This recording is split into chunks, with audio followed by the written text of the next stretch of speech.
There has been a lot of drama surrounding the San Francisco 49ers. As we know, that is typically what's going to happen after a loss like the 49ers had on primetime television. Everyone's going to have thoughts and opinions on it, and so did Micah Parsons.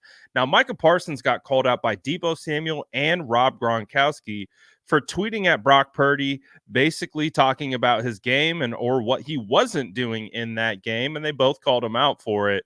Well, of course, Micah Parsons goes onto his podcast to respond. You're starting to notice the trend of the new NFL media. It's players responding to other players and then the response back.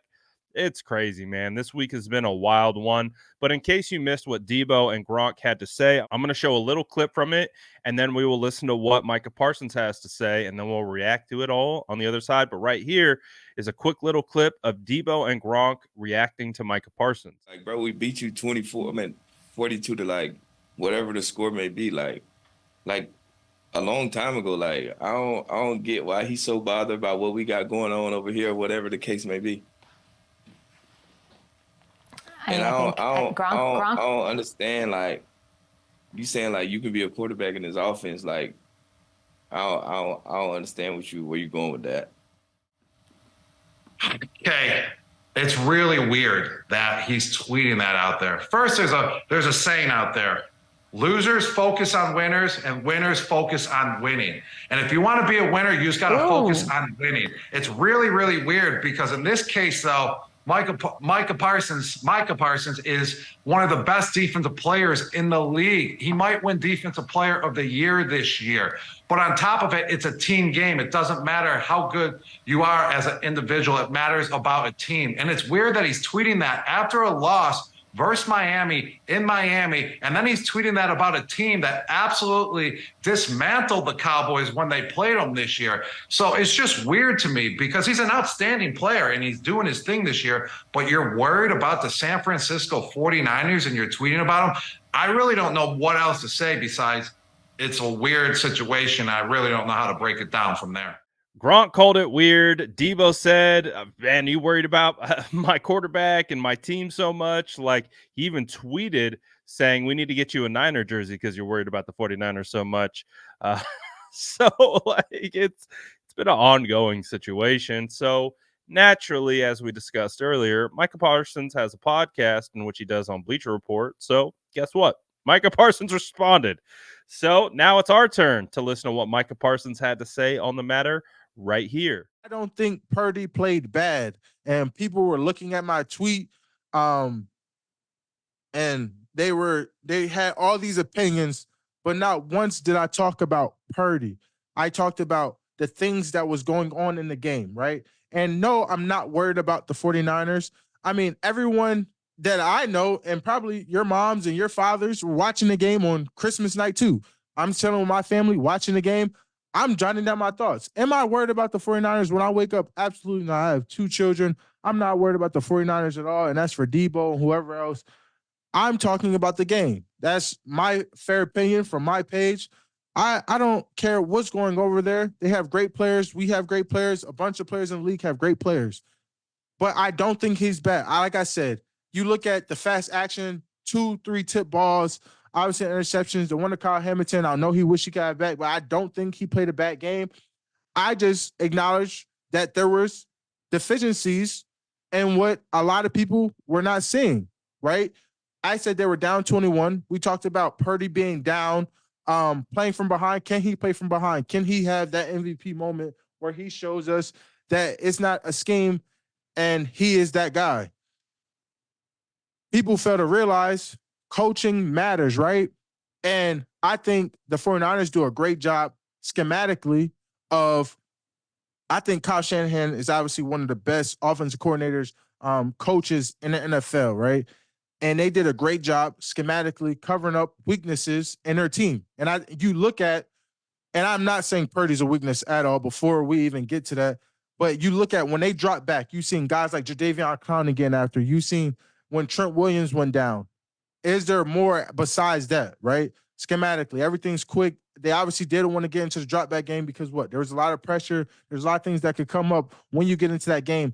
the 49ers are a front runner. They can play from behind. They like to play from ahead because obviously their defense is so good. That's all I was saying. There's nothing wrong with the truth. People want to say whatever about the truth. Like I said, I think Purdy's still having a great year. I have nothing against Purdy. What people are trying to perceive or whatever take from that message is not about him. It's about scheme. There's been a lot of talk on social media about MVP being Lamar's to lose, right? Obviously, great win by Baltimore. I thought, they played a terrific game against the 49ers, who most think is the best team in National Football League. And I still think they are the best team in the National Football League. That is the 49ers. Obviously, there was a lot of, and let's get into this before we do that. And what defines the MVP candidate is it individual stats, team wins. Like, what is it? Everyone blares. Like, I don't think it's fair to say that, Brock Purdy's out of the conversation off one bad game. Lamar had bad games. Patrick Mahomes had bad games because it's late in the season. Bad games happen, right? It's just, Dak had bad games before. Like, it's just not fair just because it happened later. If you look at how it panned out, right? When we went down to play the 49ers, Dak had it might have been 3 interceptions, but we had 4 turnovers, right? Now, Dak was balling out, playing consistently great. Obviously, we had a couple losses, and now they're saying he's out of the MVP.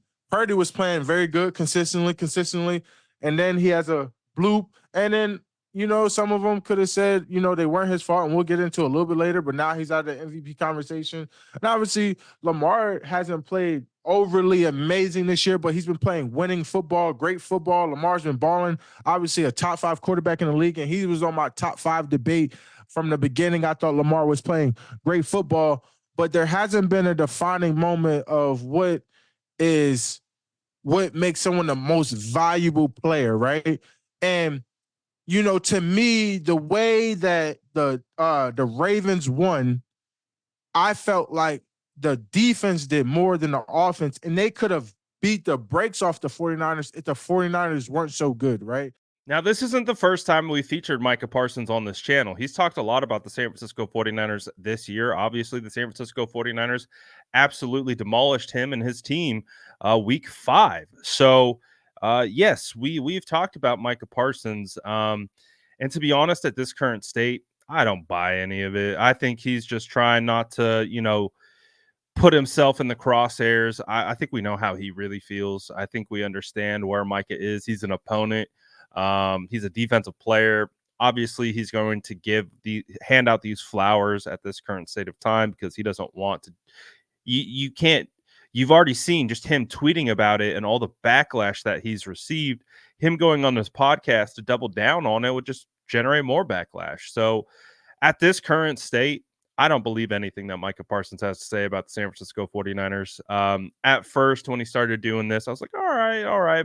Micah's given some credit, but he's shown throughout his continued conversations, I think, how he really feels.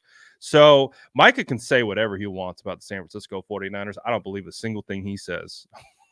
Sorry, pal. I don't buy it. I don't buy it at all. So you can keep doing your podcast. I respect them. I respect the podcast. I respect, that's just the way everything's headed these days. Every player either has a podcast or is on a podcast. So that's not the issue.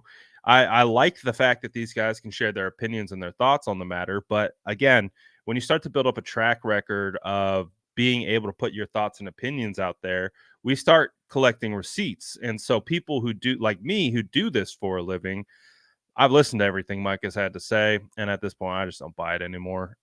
So he can say whatever he wants about Brock Purdy, the San Francisco 49ers moving forward. I already know what it is. He got a ton of backlash for talking about the 49ers ahead of their matchup in 2021. You remember the whole bullies get bullied where I'm from in Harrisburg, and that just completely backfired on him. And ever since then, he's tried to kind of walk this line of presenting respect to the 49ers. I don't buy it. I just don't buy it. So I respect Micah. I respect him as a player, respect his podcast grind. I don't respect his opinions about the San Francisco 49ers, and that won't change.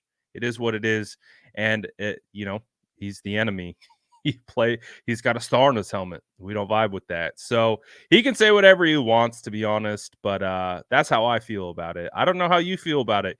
You guys let me know what you think about Micah Parsons. Is he being genuine, or is this just a guy that, he's trying to save face? Because if he doesn't, he's going to get ripped to shreds. Let me know what you guys think about what Micah Parsons had to say, and are you buying it? Let me know in the comments below, and as always, make sure to like and subscribe for more updates.